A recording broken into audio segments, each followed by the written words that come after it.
Bismillahirrahmanirrahim. Wali Songo merupakan aulia illah, wali para wali Allah yang telah berjasa besar menyebarkan agama Islam di Nusantara ini. Wali Songo merupakan panutan kita, qudwah kita, yang harus kita teladani. Dengan mental yang besar, dengan kegigihan yang luar biasa, berhasil mengislamkan masyarakat Nusantara, sampai-sampai menyebabkan hilangnya kerajaan Majapahit dan kerajaan Pajajaran, juga Sriwijaya di Palembang. Itu tanpa peperangan, tanpa kekerasan, tanpa konflik senjata. Dengan apa? Dengan pendekatan thaqafah wal hadarah, akhlakul karimah, budaya dan peradaban. Mereka bisa mengislamkan masyarakat Jawa. Nah, Wali Songo ini dalam kitab Syamsud Dhohirah sudah diputuskan dalam kitab Syamsud Dhohirah, Wali Songo keturunan Rasulullah Sallallahu Alaihi Wasallam. Belakangan timbul masalah. Para habam yang di Indonesia ini kebanyakan, atau ngakunya sebuah kebanyakan, pengakuan beliau sendiri adalah turunan Ba'alwi bin Ubaidillah bin Ahmad Al-Muhajir bin Isa Ar-Rumi bin Muhammad An-Naqib bin Ali Waraidi bin Ja'far Shadiq bin Muhammad Baqir bin Ali Abidin bin Husain bin Ali bin Abi Thalib. Dimasalahkan, di antara yang permasalahkan adalah Kiai Imaduddin dari Banten, yang mengatakan bahwa Imam Ahmad Al-Muhajir tidak punya putra yang namanya Ubaidillah. Maka nasabnya para habaib di Nusantara Ba'alwi yang masuk atau nyambung ke Ahmad Al-Muhajir melalui Ubaidillah batal gugur, kecuali kalau ada data lain yang kuat yang bisa mengalahkan pendapatnya Ustadz Imad. Ini kita bukan masalah like or atau dislike ya, bukan masalah kita cinta atau enggak cinta atau benci, enggak. Mari kita diskusi ilmiah berdasar fakta dan burhan, data yang nyata. Nah, Ustadz Nur Fadli ini berhasil dengan susah payah menelusuri semua hal ini. Kesimpulannya, Wali Songo bukan dari Ba'alawi bin Ahmad Al-Muhajir. Artinya Wali Songo tidak kita ragukan bahwa beliau adalah keturunan Rasulullah SAW, bukan dari Ba'alawi. Nah, jadi masih ada masalah besar. Kalau mau selesai, ini habaib ini turunan siapa? Ayo kita ilmiah, jangan nggak usah emosi, jangan. Ayo kita telusuri nasab beliau ini. Kalau terbukti memang itu benar nasabnya Imam Al-Muhajir bin Ali bin Isa bin Muhammad bin Ali Auredi, kita harus hormat kepada habaib karena turunan Rasulullah. Qul la as'alukum alaihi min ajr illa al-mawaddata fil qurba. Di Quran itu. Katakan Muhammad, saya tidak mau imbalan. Dalam dakwah itu saya nggak mau imbalan, nggak mau bayaran, kecuali satu aja yang saya minta, cintailah keturunanku. Maka kita umat Islam harus wajib menghormati keturunan Rasulullah SAW. Masalahnya kita buktikan mana yang betul-betul habaib keturunan Rasulullah, mana yang tidak benar. Wali Songo bukan Ba'alawi yang sedang diperdebatkan oleh Kiai Imad, bukan. Lepas dari itu, tapi Wali Songo turunan Al-Bukhari daripada Musa Al-Kadhimi. Musa Al-Kadhimi bin Ja'far Shadiq, kakaknya Ali Uredi bin Ja'far Shadiq. Musa Al-Kadhim. Itu Musa Al-Kadhim kebanyakan di Irak dan di Iran. Musa Al-Kadhim itu yang Khomeini lah. Itu Musa Al-Kadhim ya? Betul. Oh ya. Kepada masyarakat Islam semuanya, mari kita sukseskan, kita meriahkan Haul Aulia Itis'ah, haul para wali 9 yang akan diadakan tanggal 29 Juli ini di Masjid Istiqlal, dimulai jam 10. Mari kita meriahkan haul ini. Karena itu adalah leluhur kita, itu panutan kita. Itulah yang berjasa besar mengislamkan leluhur kita dulu, nenek moyang kita. Harus kita peringati hari wafatnya atau haul namanya. Kita biasa menghauli kiai-kiai, haulnya Kiai A, Kiai B, ini lebih-lebih haulnya Wali Songo, Wali 9 yang telah mengislamkan Indonesia hanya 50 tahun, tahun 1450 sampai tahun 1500 Masehi. 50 tahun bisa menghilangkan Majapahit, Pajajaran, Sriwijaya tanpa peperangan. Ada yang mengatakan bahwa Wali Songo itu fiktif. Baca sejarah dong, tuh orang ngomong sembarangan. Baca sejarah, bukti ada, kuburannya ada, turunannya ada. Manuskrip juga banyak di Cirebon, terutama saya tahu di Cirebon, saya tahu persis di Cirebon, Sunan Gunung Jati.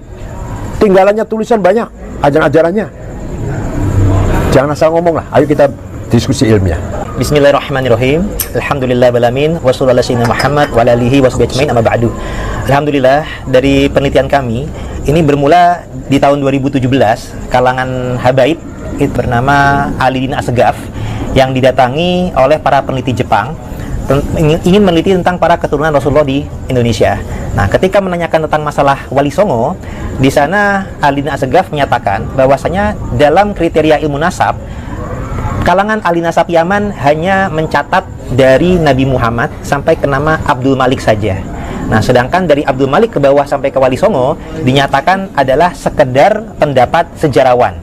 Menurut Ali Dina Assegaf seperti itu. Sehingga dalam pandangan beliau, nasab Wali Songo kepada Rasulullah dari jalur Asma Khan Ba'alawi itu tidaklah sesuai dengan kriteria ilmu nasab, hanya pendapat sejarawan saja. Nah, dari hal tersebut keluarga Wali Songo tidak menanggapi dengan emosional atau marah-marah atau gimana, misu, enggak. Kita kemudian meninjau kembali tentang masalah nasab Wali Songo dari berbagai versi sejarah, dan nantinya alhamdulillah juga ketemu kesesuaian dengan ilmu genetik.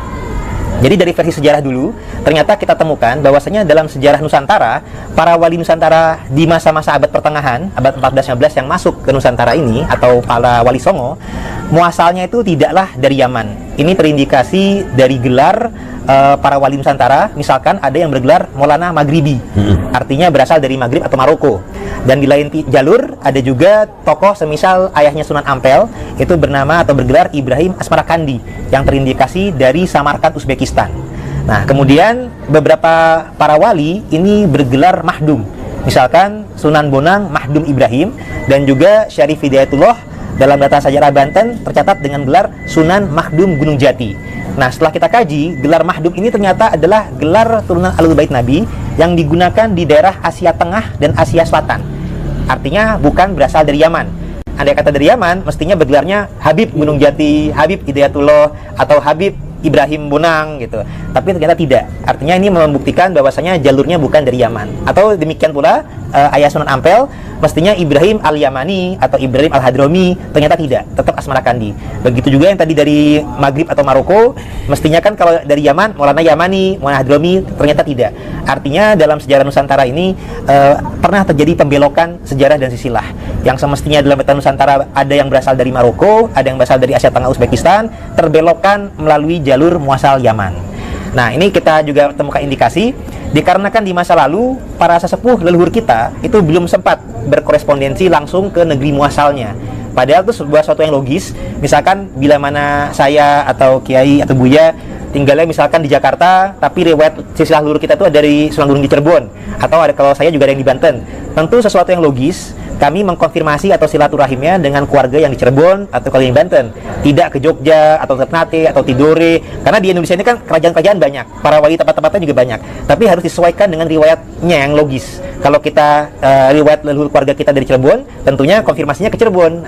Nah, ini artinya leluhur kita semestinya ada versi yang jalurnya itulah Mesir atau Uzbek, kemudian Maroko. Di masa lalu belum sempat konfirmasi ke negeri muasal. Kemudian pihak penjajah dari VOC dan Hindia Belanda di masa lalu itu lebih menerima kunjungan orang Timur Tengahnya yang berasal dari Yaman.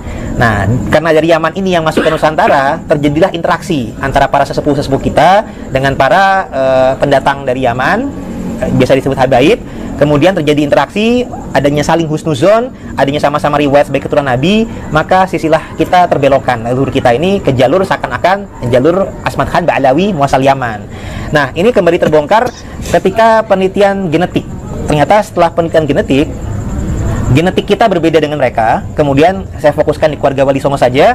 Ternyata terbukti dari hasil tes Y-DNA yang meneliti kromosom Y garis laki. Alhamdulillah keluarga Wali Songo itu terbukti sebagai keturunan Ahlul Bait Nabi karena mengandung kode mutasi genetik. Ada yang Al-Hasani, ada yang Al-Husaini. Kemudian yang menarik adalah dengan tes Y-DNA itu ada namanya peta genetik migrasi leluhur. Nah, peta genetik migrasi leluhur ini tercatat adalah dari Hijaz atau Arab Saudi, kemudian pindahnya ke Irak, Iran, kemudian pindahnya ke Asia Tengah, Uzbekistan, kemudian ke Asia Selatan, India, Pakistan, baru ke Asia Timur dan Asia Tenggara, Nusantara.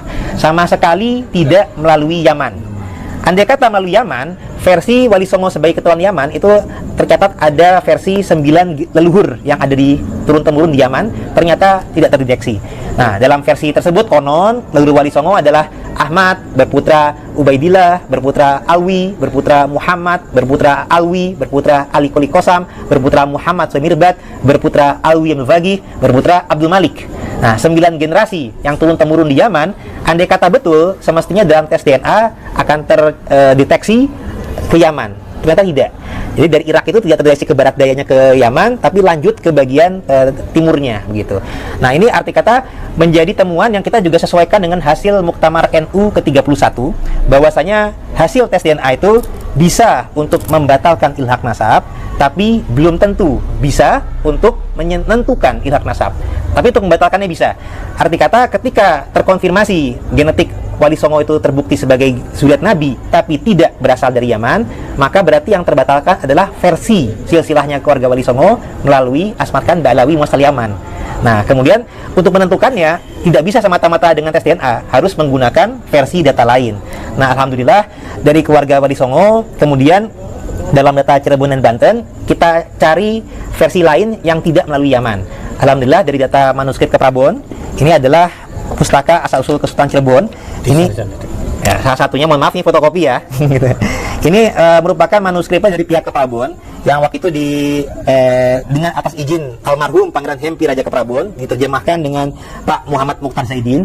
Ini sudah diterjemahkan manuskrip ini dan sudah masuk di Perpusnas. Dan di sini tercatat bahwasanya Sunan Gunung Jati telah leluhur daripada Kesultanan Cirebon dan Banten dan salah satu anggota Wali Songo dicatatnya adalah keturunan Nabi Muhammad melalui Musa putranya Ja'far Shodiq. Musa Al-Kazim. Nah, putra Imam Ja'far Shodiq. Artinya ini tidak melalui Yaman. Karena kalau versi yang melalui Yaman itu melalui Ali Wraidi adiknya. Nah, ini melalui kakaknya Musa Al-Kazim. Nah, data ini kemudian ternyata berkesesuaian juga dengan data Banten, tinjauan kritis sejarah Banten, juga data sejarah para wali dalam bahasa Sunda. Dan kita coba cek juga data yang merupakan data Cirebon, Carita Purwaka Caruban Nagari. Ini merupakan terjemahnya, karena kalau manuskrip aslinya ada di Museum Sri Baduga Bandung. Naskah aslinya dari awal abad 18 tahun 1720. Data ini yang dinyatakan sebagai versi data yang penguat bahwasanya Sunan Gunung Jati keturunan jalur Asmat Khan Ba'alawi. Nah, setelah kami teliti di sini, ternyata memang ada indikasi gado-gado atau tercampur aduk data. Nah, kenapa demikian? Karena memang meskipun data ini mencatat tentang masalah tokoh-tokoh yang terindikasi Ba'alawi, misalkan Abdul Malik, Baidillah, Ahmad, tapi yang menarik dalam data ini, nama anaknya Imam Ja'far As-Shadiq itu tidaklah Ali Wraidi tercatatnya. Ternyata tercatatnya adalah nama Qasim Al-Malik. Nah, Qasim ini malah lebih dekat dengan gelar Musa Al-Kazim dibandingkan Ali Wraidi. Karena kalau Ali Wraidi dalam sejarah kita tidak ada punya gelar Qasim atau Qasim, nggak ada. Jadi ternyata dalam data Cirebon yang menggunakan versi Ba'alawi sekalipun, ternyata ada percampuran aduk di mana dalam data atas lebih dekat dengan jalur Musa Al-Kazim ternyata. Intinya Wali 9 Wali Songo bukan keturunan Ba'alawi. Nah, tambahan lagi sebentar. Tentunya dengan temuan data Nusantara, kita kemudian menggunakan logika bahwasanya leluhur kita itu berasalnya ada yang dari Uzbekistan. Tadi juga peta migrasinya ada Irak dan India. Kami sudah melakukan konfirmasi dari pihak relasi kami, dari jaringan-jaringan kami. Alhamdulillah sudah ada pengajuan isbat nasab dan alhamdulillah sudah terisbat. Ini adalah isbat nasab dari Irak dan ini juga dari India. Ternyata bahwasanya Wali Songo sudah resmi memang, terutama Sunan Gunung Jati, bukan keturunan Ba'alawi Yaman, tapi dari jalur Al-Bukhari, Al-Kazimi, Al-Husaini. Nah, tentang Asmat Khan itu juga ada indikasi kesesuaian, karena memang dari India tadi, tapi Asmat Khannya bukan pada Abdul Malik Ba'alawi, tapi pada tokoh leluhur yang bernama Hussein Jalaluddin Al-Bukhari, yang pindah dari Uzbekistan ke India atau Pakistan. Nah, kemudian ada riwayat juga menjadi menantunya Kubilai Khan, sehingga mendapat gelar tersebut. Tapi gelar tersebut tidak dijadikan kebiasaan menjadi nama marga, karena di sana pun juga kita disebutnya tetap dengan gelar atau marga Al-Bukhari, Al-Kazimi, Al-Husaini. Nah, ini juga yang sudah kami latinkan dan sudah kami hadiahkan juga kepada Buya. Nah, ini adalah silsilah Sunan Gunung Jati yang versi Al-Kazimi, Al-Husaini. Nah, mungkin bisa diperlihatkan juga, Bu ya. Ini juga hal seperti ini juga sudah kami sampaikan juga kepada Kiai Wapres, Kiai Maruf Amin, dan beliau juga akhir Mei lalu, dan beliau juga sudah di bulan Juni kunjungan ke Uzbekistan. Alhamdulillah di sana pun pihak Munsif dan Sejarah Uzbekistan pun juga mengakui, dan ketika adik ipar Ki Wapres wafat, beliau juga sudah menyampaikan langsung kepada keluarga di Tanara, Banten, bahwasanya leluhur beliau atau luar keluarga besar Cirebonan, Banten, Gunung Jati, tidaklah berasal dari Ba'alawi Yaman, tapi dari Uzbekistan, jalur Al-Bukhari, Al-Kazimi, Al-Husaini. Mungkin demikian dari kami. Assalamualaikum warahmatullahi wabarakatuh. Ya, ini namanya juga masih dalam rangka penelitian. Belum bisa kita 100% kita putuskan. Hanya ini kan Tubagus ini berusaha mengambil kesimpulan lah dari dirosahnya, dari analisisnya, yang tadi kesimpulannya bahwa Wali Songo bukan dari Ba'alawi, muasal Yaman. Kalau beliau ini sudah membawa data-data dan masih ada orang yang tidak sependapat, silahkan didebat dengan ilmiah, dengan data yang valid juga. Jadi mari kita dengan kepala dingin menanggapi semuanya, dengan kepala dingin, jangan emosi, tidak usah emosi. Ini kepentingannya adalah kebenaran sejarah. Jadi sejarah yang kita miliki, kita banggakan harus benar. Ya, sudah barang tentu membutuhkan riset yang dalam, usaha yang maksimal agar sampai kepada tujuan. Itu memurnikan sejarah. Oh ya, jelas dong bahwa turunan Rasulullah tidak mungkin murtad, tidak mungkin keluar dari agama Islam, walaupun misalkan nggak sholat, misalkan nggak sholat atau nggak soleh lah, bukan orang soleh, tapi tetap saja orang Islam. Tidak akan ada turunan Rasulullah yang murtad. Yang penting kita mengajak masyarakat Islam Indonesia mengerti bahwa pembawa Islam yang menyebarkan Islam dulu Wali Songo, dan dakwahnya dengan bil akhlaqil karimah, tathqif sya'b, membangun peradabannya bangsa ini, bukan bil ikrah, bukan dengan paksaan itu. Apalagi sampai caci maki. Itu saja yang akan saya tonjolkan di situ. Karena Wali Songo, dan itu berhasil. Tapi kalau dengan caci maki belum tentu berhasil, pasti gagal malah. Pasti gagal. Dengan pendekatan akhlak, pendekatan budaya, itulah masyarakat Jawa waktu itu yang sedang kacau karena Majapahit perang saudara, Majapahit sudah mulai pecah, Pajajaran juga sudah mulai rapuh. Orang Jawa yang Hindu Buddha berbondong-bondong mudah sekali masuk Islam.